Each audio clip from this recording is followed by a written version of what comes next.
علی محمد خان صاحب، یہ صورتحال اگر ڈیولپ ہوتی ہے تو آپ لوگوں کی تیاری کیا ہے؟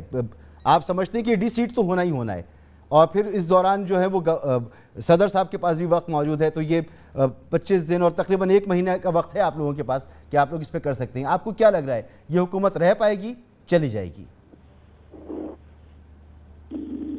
حکومت ہے ہی نہیں، حکومت کدھر ہے؟ یہ ایک ہائیبرڈ رجیم کی بات یہ کرتے تھے ہم، یہ ہائیبرڈ پلس رجیم ہے۔ بلیٹرن انٹرفیرنس کے بعد ہے، امریکن انٹرفیرنس کے بعد اس ملک میں سیاست کا کیا پانچا انہوں نے ایک کر کے رکھ لیا۔ یہ مسلم لیگ انہوں نے بھی اور پیپلز پارٹی نے بھی، ایک تو انہوں نے اپنی سیاسی جڑیں کاٹی ہیں، ان کا بیانیہ جو ہے وہ پاش پاش ہو گیا۔ کدھر ہے ان کا یہ ووٹ کو عزت دینے کا بیانیہ؟ یہ ان کی ووٹ کو عزت دینے کا بیانیہ ہے۔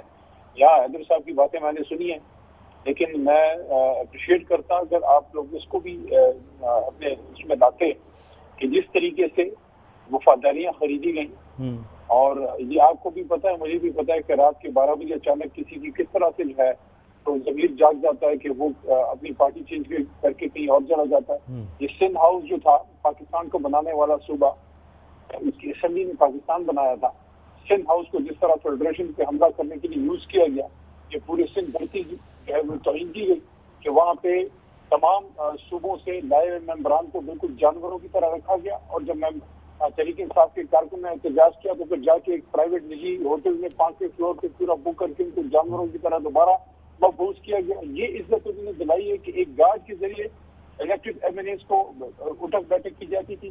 یہ بھی رپورٹیں ہیں کہ کوئی ایم این اے باہر بیچارہ جا نہیں سکتا جو وہاں اپنا ضمیر بیچ کے بیٹھا۔ اچھا، ابھی اگر علی بھائی اگر ہم ضمیر کو بھی اٹھا کے سائڈ پر رکھ دیں، ضمیر کو رکھ دیں، بدنیتی کو سائڈ پر رکھ دیں، ضمیر کو کیسے رکھ دیں بھائی؟ نہیں میں ایک چیز، اگلا 1 مہینہ ہے نا، آپ بار بار کہہ رہے ہیں کہ بدنیتی۔ آپ مجھے یہ بتائیں، اگر ایک غیر ملک آپ کو یہ کہتا ہے، اگر غیر ملک یہ کہتا ہے کہ مسعود رضا کو اس چینل سے ہٹاؤ تو یہ چینل کام کرے گا، ادروائز چینل کو بند کر دوں گا، آپ لوگ ایکسپٹ کریں گے؟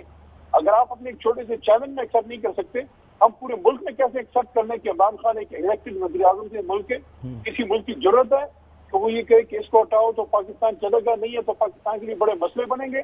یہ پاکستانیوں کی غیرت کا مسئلہ ہے مسعود رضا صاحب، یہ کوئی الیکشن کا حکومت کی بات ہی نہیں ہے۔ پورا پاکستان عمران خان صاحب کے ساتھ چل پڑا ہے، اور یہ جس طرح سے کھچڑی پکی ہوئی ہے، جس کا ایک یہاں پہ تھوڑا سا خاکہ یہاں کھینچا بھی گیا کہ 15 دن میں یہ ہو جائے گا تو 20 دن میں وہ ہو جائے گا۔ او بھائی میرے، یہ اس وقت اس کا حل ہی ایک ہے کہ اس گند سے نکلنے کا ایک ہی راستہ ہے کہ جو غلطی ہو گئی ہے وہ ابنڈن نہیں ہو سکتی۔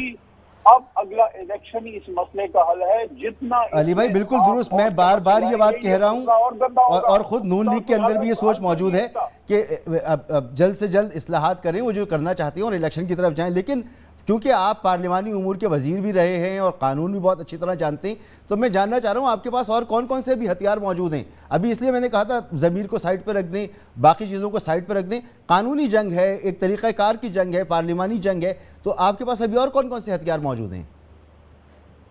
سب سے بڑی اور سب سے امپورٹنٹ چیز یہ ہے کہ میں کوئی قانونی فیصلہ لینے کا مجاز تب ہوتا ہوں جب میں اس عہدے پہ قانونی طور پہ بیٹھ جاتا ہوں۔ میرے پاس اگر قانونی طور پہ اس عہدے کے چلانے کی آئینی اجازت نہیں ہے تو میں وہ عہدہ نہیں چلا سکتا، چاہے وہ مملکت کا ہو، وزیر داخلہ کا ہو یا وزیر اعلیٰ کا ہو۔ اب جو بھی آپ اس کی وجہ لیں کہ آپ اس کو بدنیتی کہیں، آپ اس کو نیکنیتی کہیں، آپ کو اخلاقیات کہیں، بد اخلاقی، جو بھی آپ اس کو کہیں، آپ کی مرضی آپ اس کو کہیں، لیکن جس دن یہ حمزہ شہباز صاحب نے اوتھ لیا اور جس دن وہ وزیر اعلیٰ بنے، اس دن وزیر اعلیٰ کوئی اور تھا، وہ قانونی طور پہ استعفیٰ ہوا ہی نہیں تھا۔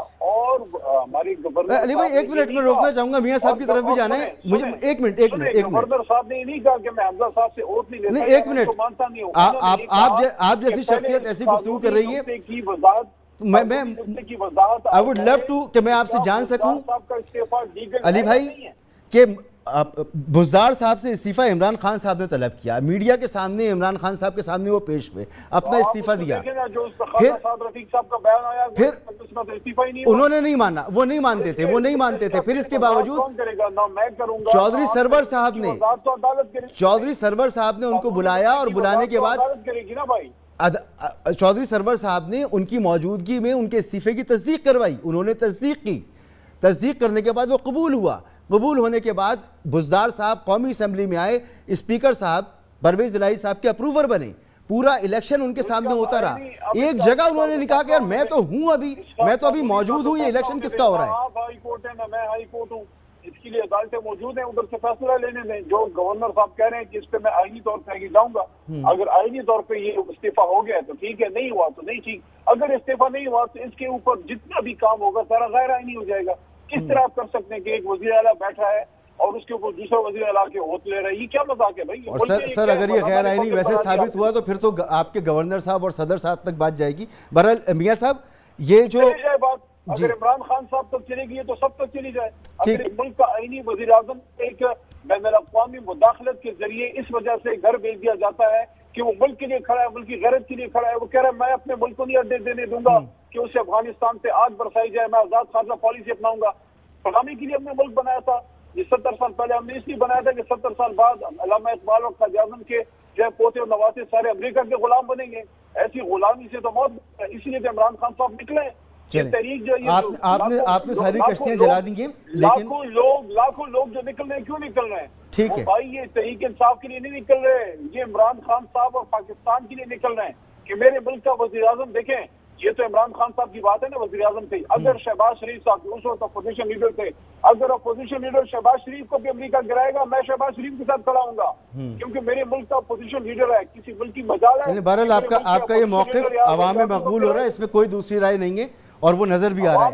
اس لیے ہو رہا ہے کہ یہ حق پہ بات ہے بھائی. ٹھیک ہے, عوام ہماری جائل نہیں ہے, الیکشن میں جانا چاہیے, بہتر یہی ہوگا, پھر محاذرائی سے بچنا چاہیے. میں ذرا میاں صاحب کو بھی شریک گفتگو کروں, خاصی دیر سے خاموش بیٹھے.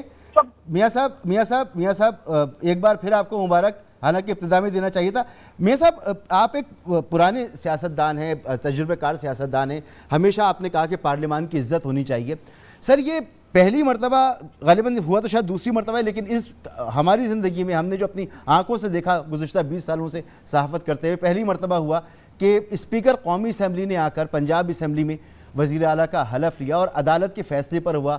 عدالتوں سے آپ کہتے تھے کہ پارلیمان کی کارروائی جو ہے اس میں عدالتوں کو دخل نہیں دینا چاہیے, تو اس دفعہ آپ لوگوں نے سب نے مل کر پارلیمان کی سپرمیسی جو ہے وہ اس کو کمپرومائز کیا ہے, ایسا ہوا ہے میاں صاحب؟ ہاں ایسا ہوا نہیں مسعود رضا صاحب. گزارش یہ ہے کہ یہ عالمی سازش اور پاکستان غلامی میں تب گیا جب ڈسکا کا الیکشن کمیشن نے عمران خان کی مرضی سے نتائج اس کے نہ دیے. یہ غلامی اور سازش اس وقت شدت اختیار کر گئی جب الیکشن کمیشن نے اس پر ایک رپورٹ ڈسکا کے الیکشن کے نتائج پر مانگی. الیکشن ڈے پر جو کچھ اس وقت کی انتظامیہ نے ڈسکا میں کیا, اس کی اوپر ایک کمیشن بنایا اور کہا کہ اس کی رپورٹ جو ہے وہ نہ صرف پبلک کی جائے گی بلکہ اس پر ایکشن ہوگا.